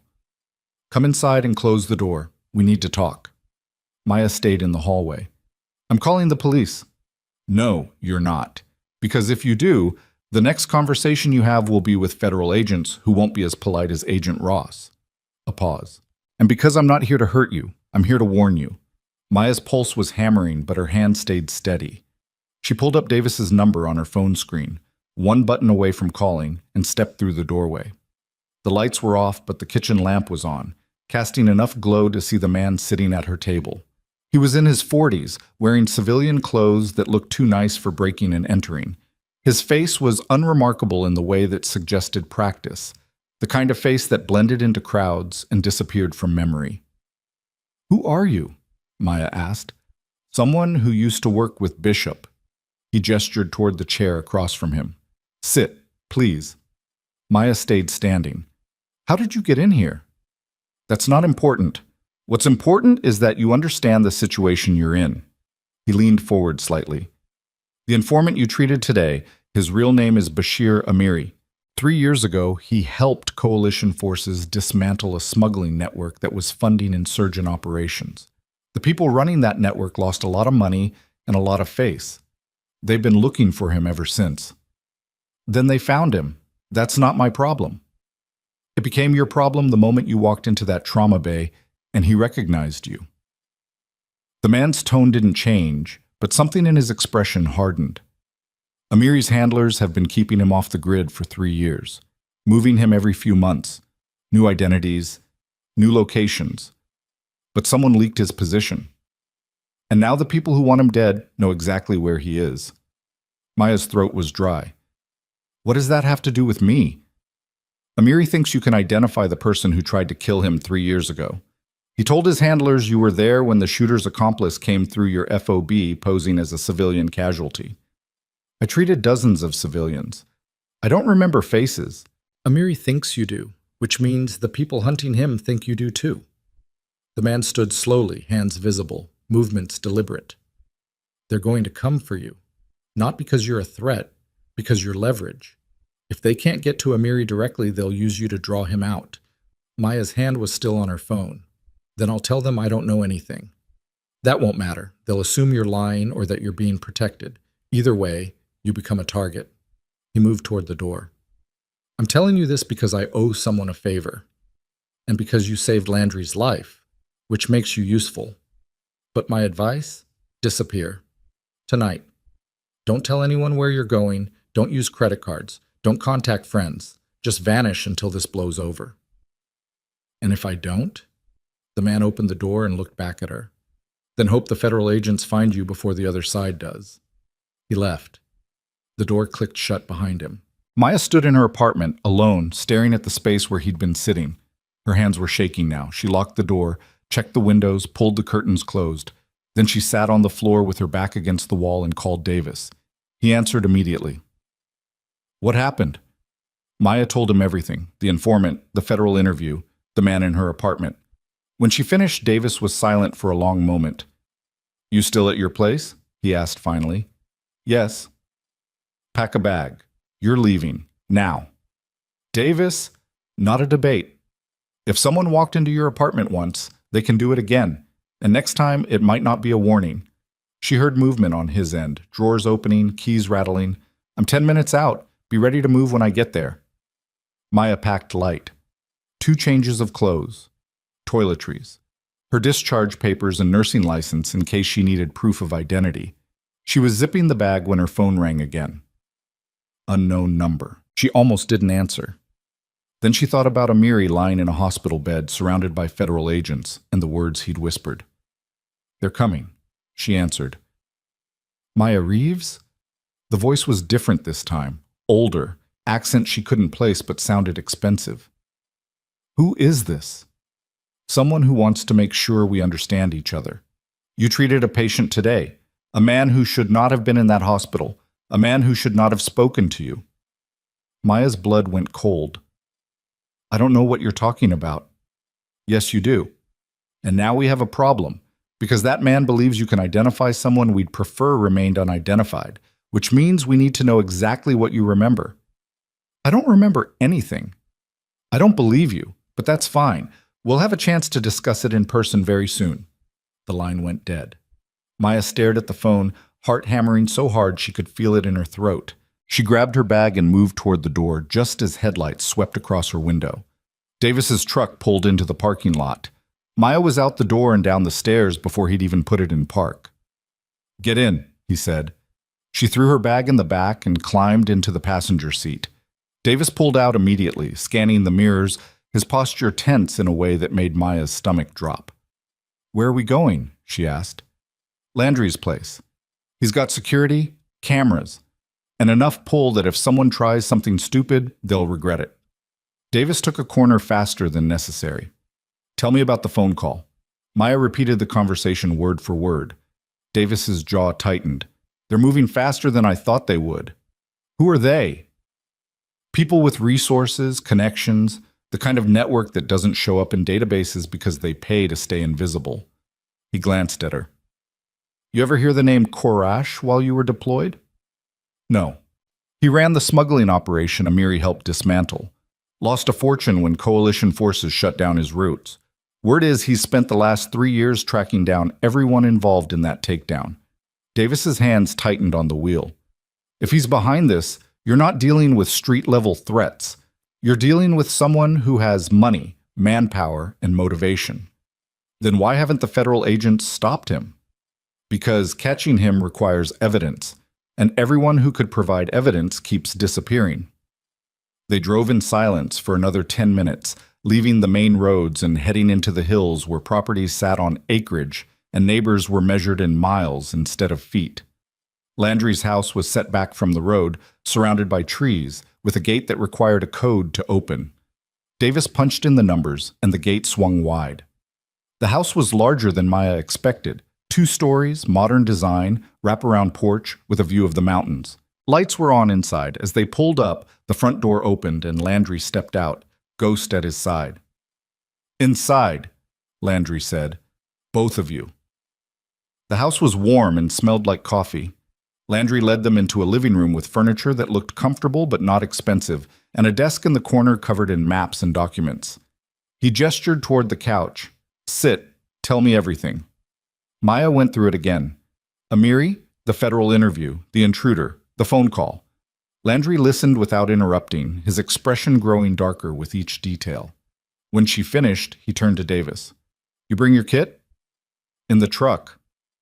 "Get it. We're running a full security sweep. If they're tracking her phone or her car, I want to know." Landry turned back to Maya. "You're staying here until we figure out what we're dealing with. No arguments." "I can't just disappear. I have a job, Your job won't matter if you're dead." Landry's tone was flat. "These people don't make threats they're not prepared to follow through on. If Korash thinks you're a liability, he'll eliminate you. Simple as that." Maya's hands were shaking again. She pressed them against her knees. "What am I supposed to do?" "Let me make some calls. See if I can get you protection that isn't contingent on federal cooperation." Landry moved toward the desk and started pulling files. "In the meantime, you don't leave this property. You don't contact anyone outside this room. And you don't use your phone for anything except emergencies." Davis came back inside carrying a black duffel bag. He set it on the coffee table and started pulling out equipment, signal detectors, bug sweeps. devices Maya didn't recognize. "Phone," Davis said. Maya handed it over. He ran it through a scanner, frowned, then pulled the SIM card and snapped it in half. They were tracking you, not just location, full data access. Every call, every text, everything. He handed the phone back minus the SIM. "It's clean now, but useless for communication. You need a burner." Landry tossed a prepaid phone across the room. Maya caught it. "Numbers already programmed. Only 3 contacts, me, Davis, and someone at DOD who owes me a favor." "What about my car?" Maya asked. "Already swept it," Davis said. "Found a GPS tracker under the rear bumper. Disabled it, but left it in place so they think you're still at your apartment." Maya felt the walls closing in. 24 hours ago, her biggest problem had been hospital politics. Now she was sitting in a colonel's living room with federal agents on one side and smugglers on the other, and everyone seemed to think she knew something worth killing for. "I don't understand what they want from me," she said quietly. "I don't remember faces. I can't identify anyone. I'm not a threat." "You're a witness," Landry said. "Even if you don't remember anything useful, they don't know that. And as long as there's a chance you could testify or identify someone, you're a loose end." He pulled out a chair and sat across from her. "But here's the thing. You've got leverage too." "What leverage?" "Me, Davis. The fact that you saved my life and half the medical staff at Riverside General is ready to riot if anything happens to you." Landry leaned forward. "These people operate in shadows. They don't like attention. Right now, you're too visible to disappear quietly. That buys us time." "Time for what?" "To find out who's pulling the strings and cut them off at the source." Maya stared at him.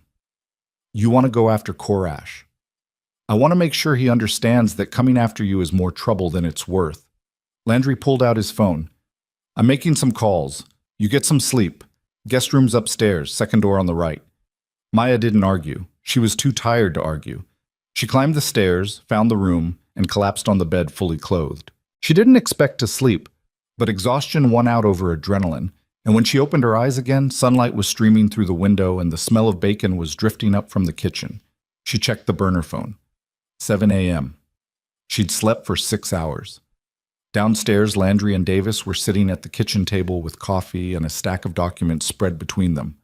Ghost was lying under the table, head on his paws. "Morning," Landry said. "Coffee's fresh." Maya poured herself a cup and sat. "What'd I miss?" "Couple things. First, the feds moved Amiri out of Riverside General overnight. He's in protective custody at a secure location they're not disclosing." Landry slid a document across the table. "Second, this came through about an hour ago. Incident report from hospital security." Maya scanned the page. Someone had attempted to access the trauma bay where Amiri had been treated. They'd been caught on camera, but not identified. The timestamp showed it had happened at 3 a.m., less than 12 hours after Amiri had been transferred. "They're looking for records," Davis said. "Patient files, treatment logs, anything that might tell them who worked on him." "Which means they'll find my name," Maya said. "They already have your name. This is confirmation." Landry took the document back. "But here's where it gets interesting. The person who tried to access those records wasn't some hired thug. Security footage shows someone in hospital scrubs with an employee badge." Maya's stomach dropped. "Someone who works there. Or someone who stole credentials from someone who works there." Landry pulled up a photo on his phone and turned it toward Maya. "Recognize this person?" The image was grainy, but clear enough. A man in his 30s, hospital badge clipped to his scrubs, walking through the corridor outside the trauma bay. His face was angled away from the camera, but something about his posture was familiar. Maya leaned closer. Then she saw the badge. It wasn't a real employee badge. The photo was wrong. The name didn't match the face, and the name on the badge was Richard Hale. "That's not Hale," Maya said. "No, but whoever it is used his credentials to get access." Landry's expression was grim, which means either Hale's in on this or someone's setting him up to take the fall. "Where's Hale now?" Maya asked. "Good question." Landry made a call. It rang 4 times before someone answered. "This is Colonel Landry. I need to know Richard Hale's current location." Yes, the security director. Hospital emergency. I'll hold. He waited. His expression darkened. When? And nobody thought to report this? He ended the call. Hale didn't show up for work yesterday. Hasn't answered calls. His apartment's empty. Davis swore under his breath. He either ran or someone grabbed him. Or he's the one coordinating this whole thing, Maya said quietly. Both men looked at her. Think about it, Maya continued. Hale's been digging into my background for weeks. He had access to my deployment records, my service history. He knew I'd treated civilians at that FOB. What if someone approached him, offered him money or leverage to find out what I knew? Landry's jaw tightened. If Hale's dirty, he's been feeding them information this whole time. Your schedule, your address, where you'd be vulnerable. And now that things are escalating, he's either in hiding or he's been eliminated because he's a liability. Davis stood.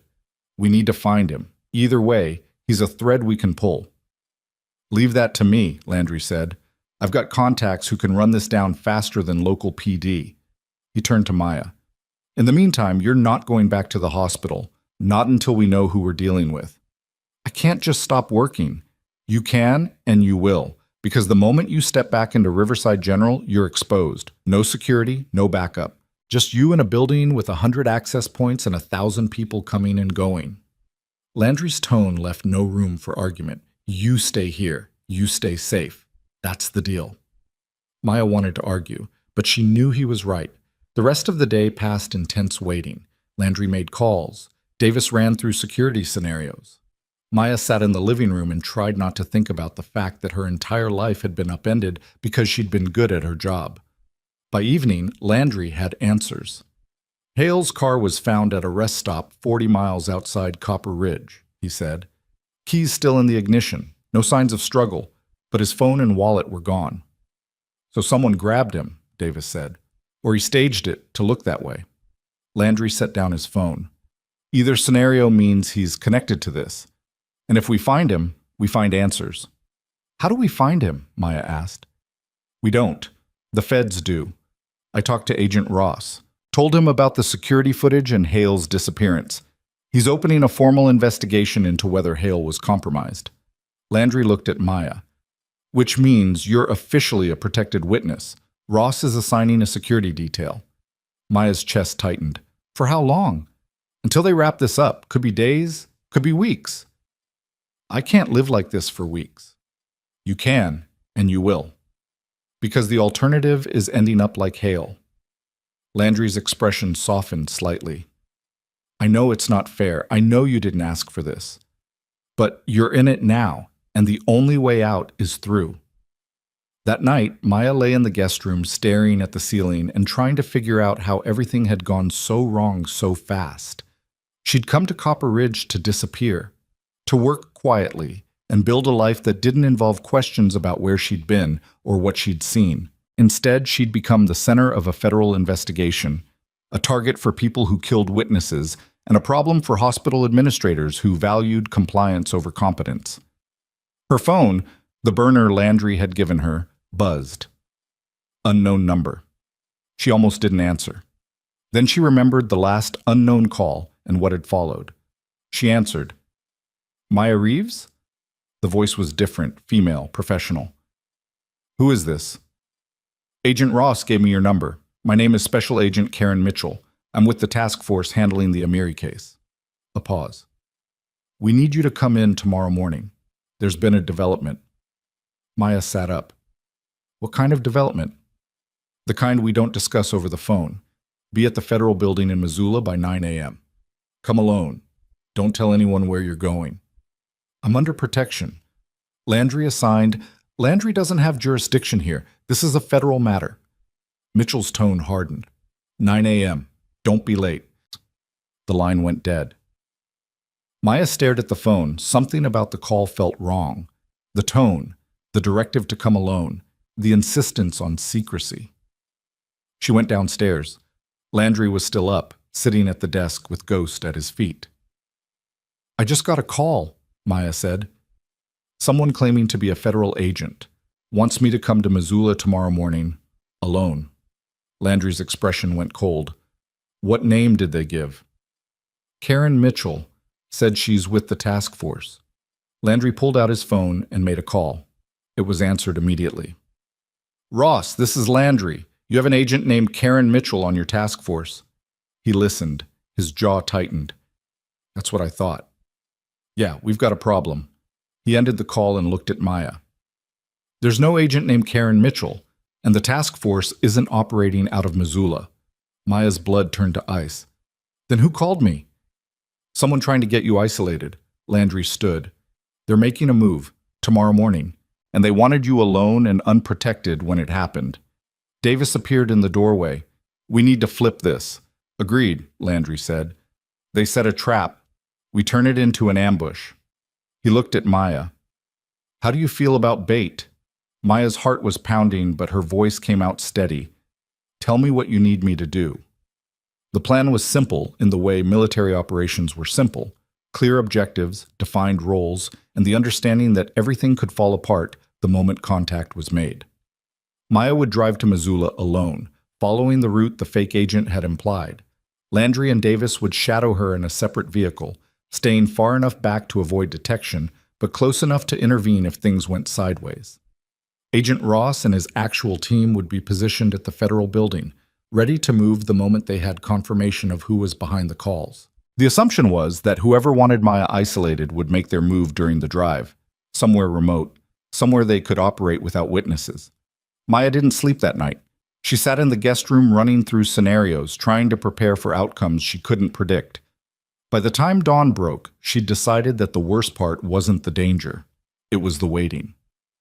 Landry knocked on her door at 6 a.m. Time to move. Maya grabbed the bag she'd packed, phone charger, water bottle, and the discharge papers she'd been carrying like a talisman since this whole thing started. Downstairs, Davis was loading equipment into his truck while Ghost watched from the porch. You're wearing this, Landry said, handing Maya a small device that looked like a lapel pin. Audio transmitter? We'll hear everything. If you need us, just say the word Sentinel and we're coming in hot. Maya clipped it to her jacket. What if they search me? Then we hear them searching you and we move. Landry's expression was grim. But my guess is they won't get that far. They'll try to box you in on the road, force you to stop. That's when we hit them. And if they're better armed than you're expecting, then we improvise. Davis appeared with a tactical vest and a radio. But for what it's worth, we've done this before. You just focus on driving and staying calm. We'll handle the rest. Maya wanted to argue. Wanted to say this was insane and she should just disappear and let the federal agents deal with it. But she knew that running would only delay the inevitable. These people had found her once. They'd find her again. Better to end it now. On her terms. She got in her car, the tracker still in place under the rear bumper, and pulled out of Landry's driveway just as the sun cleared the mountains. The roads were empty. Early morning quiet that felt fragile, like glass about to shatter. Maya drove the speed limit and checked her mirrors every 30 seconds. Landry's truck was a quarter-mile back, just visible in the distance. Davis was riding shotgun, scanning the road ahead with binoculars. The first 20 miles passed without incident. Then Maya's phone rang. The burner. The one only Landry, Davis, and the DOD contact had the number for. She answered on speaker. Hello? Change of plans. The voice was the same one from last night, the woman claiming to be Agent Mitchell. Don't go to Missoula. Take Route 47 toward Harlow Ridge. There's a rest stop at mile marker 32. Wait there. Why the change? Security protocols. Just do it. The line went dead. Maya's hands tightened on the wheel. She glanced at the lapel transmitter, knowing Landry and Davis had heard every word. Her phone buzzed. Text from Landry. Keep going. We're still with you. Maya took the next exit and merged onto Route 47. The road narrowed immediately, 2 lanes cutting through dense forest with pull-offs every few miles. Fewer cars, fewer witnesses. Perfect ambush territory. Mile marker 32 appeared 15 minutes later. The rest stop was barely more than a gravel lot with a single picnic table and a rusted trash can. No other vehicles. No buildings. Just trees and silence. Maya pulled in and parked. She left the engine running. 2 minutes passed. Then 5. A black sedan appeared from the opposite direction and pulled into the lot, parking 20 feet from Maya's car. Tinted windows, no plates. Maya's heart was hammering, but she kept her breathing steady. The driver's door opened and a man stepped out. Mid-40s, wearing casual clothes that looked expensive. His face was bland in the way that suggested effort. He walked toward Maya's car. She didn't roll down the window. He knocked on the glass. Maya cracked the window 2 inches. "Who are you?" "Someone who wants to have a conversation. Step out of the car." "I'm fine here." The man's expression didn't change, but something cold flickered behind his eyes. "That wasn't a request." "Then you're going to be disappointed." Maya's hand moved toward the door lock. "Whatever you think I know, you're wrong. I can't help you. You treated Bashir Amiri 3 years ago. He believes you can identify a man who was brought to your FOB the same week he was transferred out. A man who was supposed to be a civilian casualty, but was actually an operative working for people who don't appreciate interference."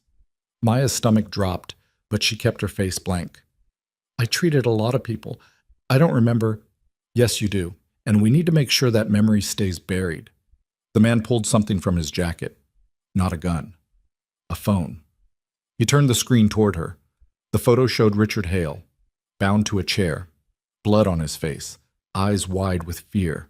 "Hale thought he could play both sides," the man said. "Took our money, fed us information, then tried to bargain with the feds when things got complicated. That was a mistake." Maya's mouth was dry. "What do you want from me?" "The same thing we wanted from him. Confirmation that you can't identify anyone, and your silence moving forward." He slipped the phone back into his jacket. "You give us that, you walk away. You refuse, you end up like Hale." Maya looked past him toward the tree line. Landry and Davis were out there somewhere. She just had to keep this man talking long enough for them to get into position. "And if I agree," she asked, "then you go back to your quiet life. Keep working at your hospital. Keep your head down. And forget you ever met Bashir Amiri." "How do I know you won't come after me anyway?" The man smiled. It didn't reach his eyes. "You don't. But you're not in a position to negotiate." That was when the second vehicle pulled into the lot. Not Landry's truck. A white van with commercial plates. It stopped behind Maya's car, blocking her exit. The man's smile widened. "Last chance. Get out of the car or we make this difficult." Maya's hand was on the door handle. She thought about the word Landry had told her to say. Thought about the lapel transmitter and whether backup was close enough to matter. Then she saw movement in her rearview mirror. The van's side door was sliding open. 2 men were stepping out. One of them was carrying zip ties. Maya made a choice. "Sentinel," she said clearly. The man's expression shifted. "What did you—" Landry's truck exploded out of the tree line doing 60 miles an hour and slammed into the side of the white van hard enough to send it skidding sideways across the gravel. The 2 men who'd been climbing out went sprawling. Davis was out of the truck before it stopped moving, weapon drawn, shouting commands Maya couldn't hear over the ringing in her ears. The man who'd been talking to Maya reached for his jacket, but Landry was already there, moving faster than someone his age should have been able to move. He hit the man in the ribs with something that sounded like breaking bones and drove him to the ground. Maya threw her car into reverse and floored it, tires spitting gravel. She cleared the lot and pulled onto the shoulder 50 feet down the road, heart hammering, hand shaking so hard she could barely hold the wheel. Through her windshield, she watched Davis zip-tie the 2 men from the van, while Landry kept the first man pinned to the ground with a knee on his spine. Ghost was out of the truck now, circling the scene, ears flat. Sirens wailed in the distance. Agent Ross's SUV came screaming into the lot 30 seconds later, followed by 2 more federal vehicles. Agents poured out, weapons drawn, barking orders. Ross walked straight to Landry. They exchanged words Maya couldn't hear. Then Ross turned toward the man Landry was restraining and hauled him to his feet. Maya stayed in her car, watching through the windshield as the scene unfolded like something from a movie she wasn't supposed to be part of. Davis walked over and knocked on her window. She rolled it down. "You okay?" he asked. Maya nodded. Her throat was too tight to speak. "It's over. They got everyone." Davis glanced back toward the federal agents. "Ross wants a statement, but that can wait. Landry's riding with them to make sure the arrests stick. I'm taking you back to his place." "What about Hale?" Davis's expression darkened. "They're working on that. The guy Landry took down is talking, trying to cut a deal. He gave up a location." "Is Hale alive?" "Don't know yet." The drive back to Landry's house was silent. Maya sat in the passenger seat staring out the window, watching the mountains roll past, and tried to process the fact that 15 minutes ago she'd been seconds away from being kidnapped, or worse.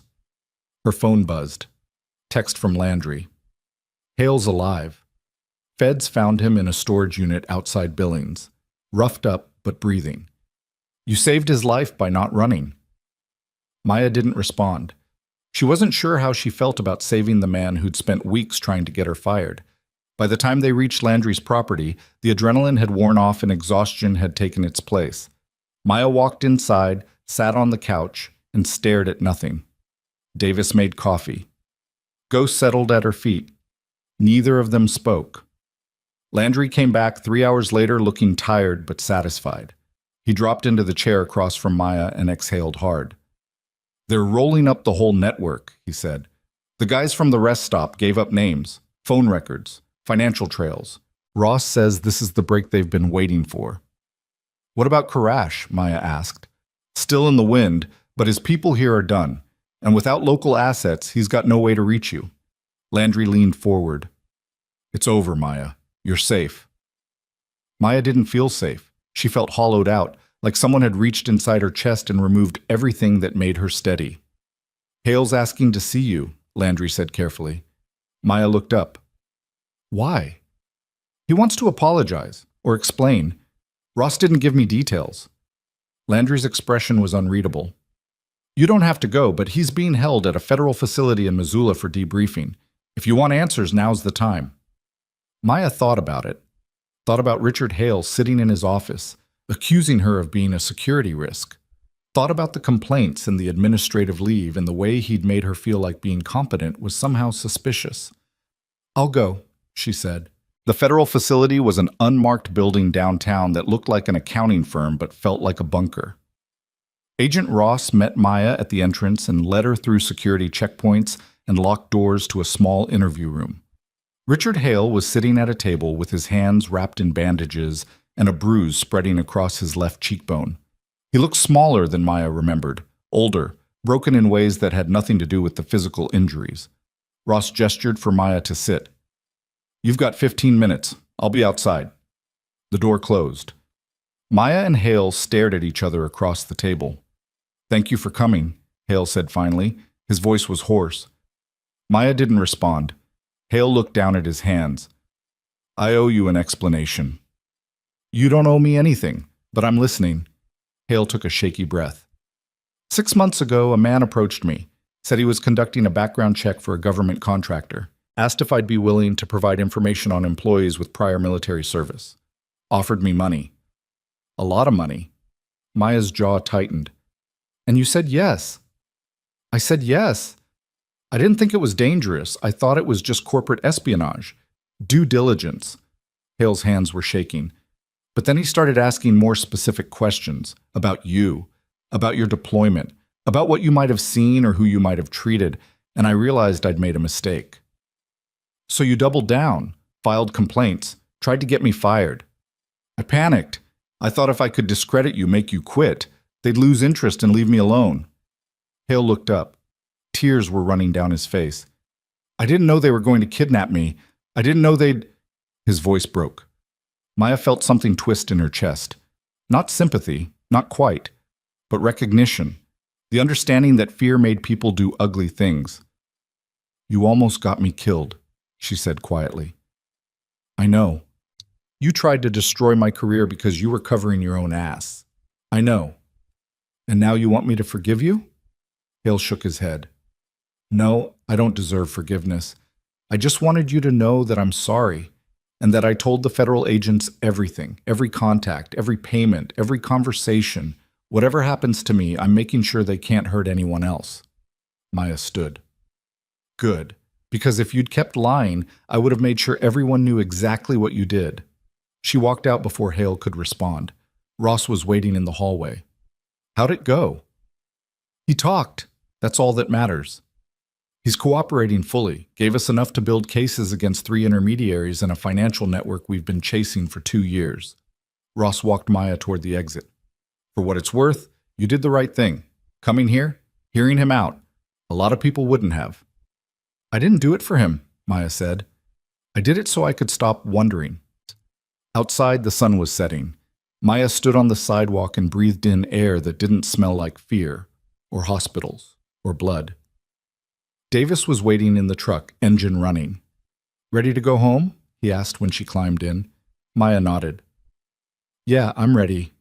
The next week passed in a blur of statements and debriefings and paperwork. Agent Ross walked Maya through the entire timeline, filling in gaps she hadn't known existed.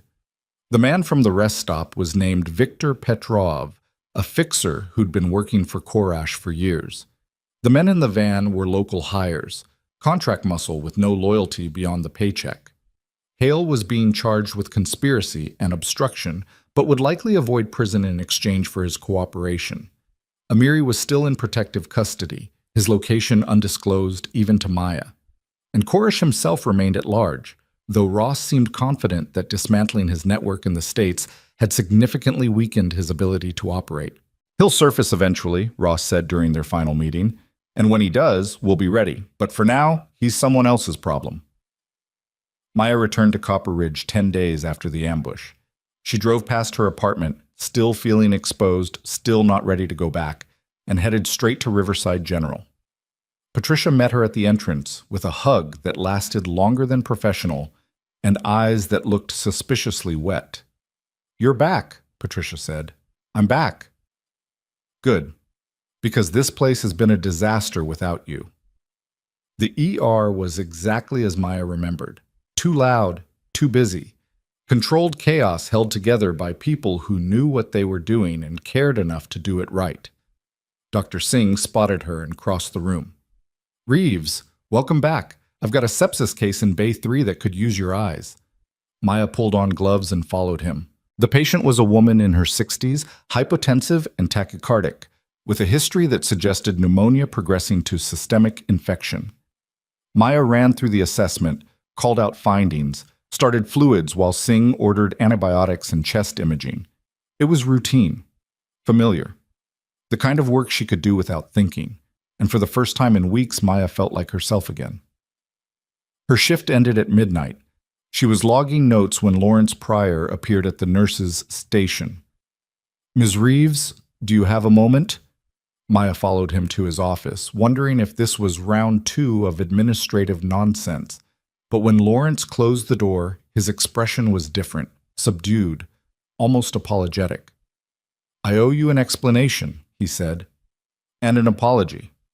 Maya waited. Richard Hale's actions were inexcusable. His investigation into your background was conducted in bad faith and motivated by external pressures I should have recognized. Lawrence sat behind his desk. The board has reviewed the entire situation.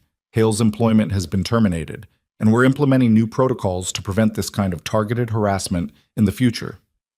That's good to hear. But it's not enough. Lawrence leaned forward. You were subjected to scrutiny that no employee should face. You were suspended for having skills we should have valued, and you were put in danger because this hospital failed to protect you.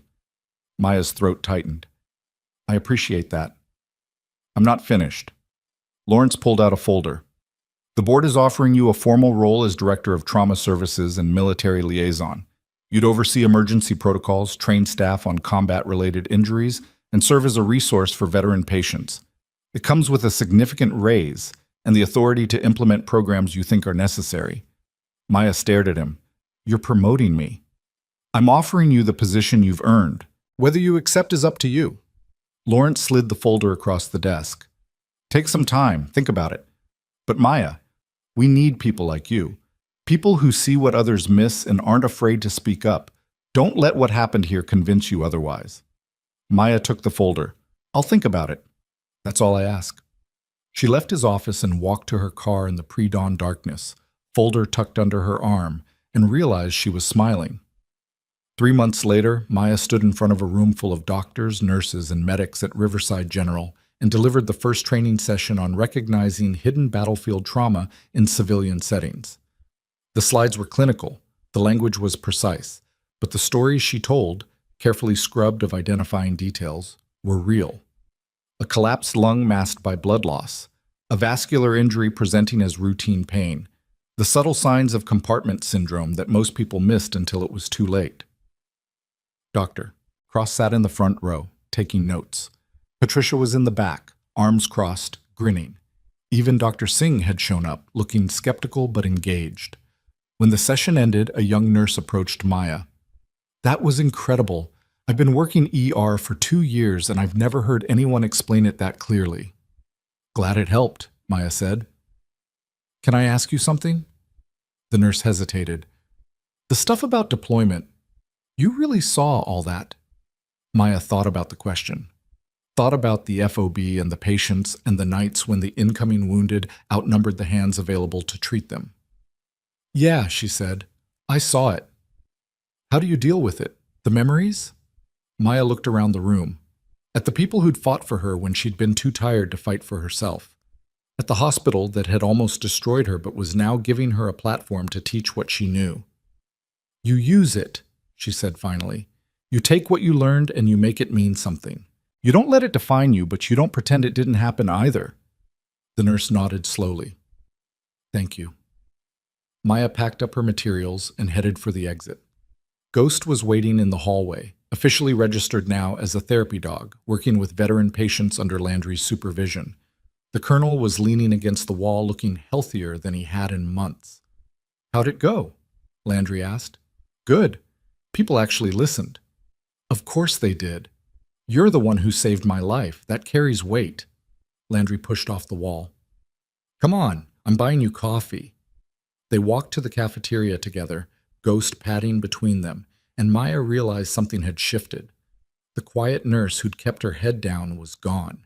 In her place was someone who'd been tested and hadn't broken, someone who'd been underestimated and had proven every doubt wrong, someone who'd learned that competence didn't need permission to be valuable. Over coffee, Landry told her about a program he was starting, a veterans support network focused on connecting former military medical personnel with civilian healthcare roles. "We need people like you," he said, "people who know both worlds and can help others make the transition without losing themselves in the process.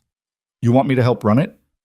I want you to co-lead it, with full autonomy and funding that actually matters." Landry's expression was serious.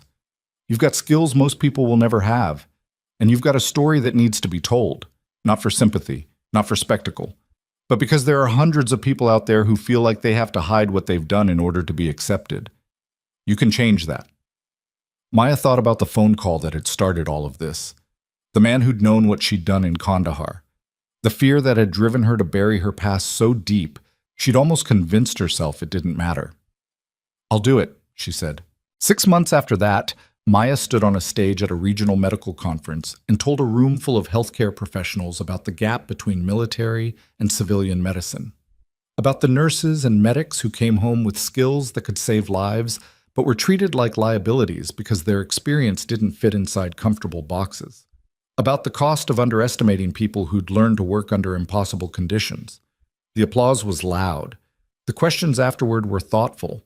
And when it was over, a hospital administrator from Billings approached her with a job offer she politely declined because Riverside General was her home now, and she wasn't interested in starting over. Patricia threw her a party that night. Half the ER staff showed up. Dr. Cross gave a toast that was equal parts sincere and sarcastic.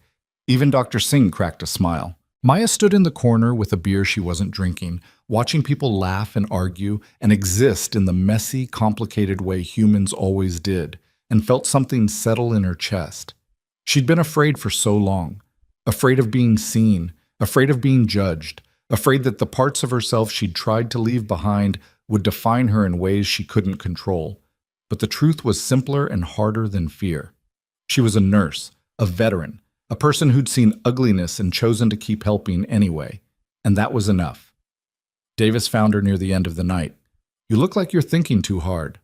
"Just reflecting." "On what?" "On the fact that a year ago I was trying to disappear, and now I'm standing in front of rooms full of people telling them exactly who I am." Davis smiled. "Funny how that works?" "Yeah, funny." He raised his beer. "To not disappearing." Maya clinked her bottle against his. "To not disappearing." The party wound down around midnight. Maya drove home to the apartment she'd finally moved back into after installing better locks and a security system that would have made Davis proud. She kicked off her shoes, made tea, and sat by the window looking out at Copper Ridge, sleeping under the stars. Her phone buzzed. Text from an unknown number. For a moment, her chest tightened. Then she opened it. "This is Bashir Amiri. Agent Ross gave me your number. I wanted to say thank you for what you did 3 years ago and for what you did last month. You saved my life twice. I won't forget that." Maya stared at the message for a long time. Then she typed a response. "You're welcome. Stay safe." She set the phone down and finished her tea in silence. Outside, the world kept turning. People kept living, kept hurting, kept healing. And Maya Reeves, nurse, veteran, survivor, sat in her quiet apartment and understood that the thing she'd been running from wasn't her past. It was the fear that her past made her weak. But strength had never been about hiding. It had been about standing still when the world told you to run, about speaking up when silence was easier, about believing that who you were mattered, even when people tried to convince you it didn't. She'd been underestimated, doubted, nearly destroyed, and she'd walked through all of it and come out the other side not unchanged, but unbroken. That was the story worth telling, not because it had a perfect ending, but because it had a real one. Maya finished her tea, washed the cup, and went to bed knowing that tomorrow she'd get up and go back to work. She'd train nurses who needed to learn what she knew. She'd treat patients who needed someone who understood that trauma didn't always show up on scans. She'd live her life out loud instead of in the margins. And when people asked who she wouldn't hesitate. She was Maya Reeves. And that was enough. The end. The people who tried to silence competence learned it couldn't be buried. The woman they underestimated became the one they couldn't ignore. And the nurse who just wanted to work quietly built something louder than fear. Sometimes the greatest act of courage isn't fighting back. It's refusing to shrink. It's standing in your truth even when the cost feels unbearable. It's believing that your skills, your experience, your voice, they matter. Not because someone gave you permission, but because you earned them. Maya's story isn't about being perfect. It's about being present. About showing up even when the world makes you feel invisible. About knowing that the people who diminish you don't get to define you. Strength doesn't announce itself. It just keeps going.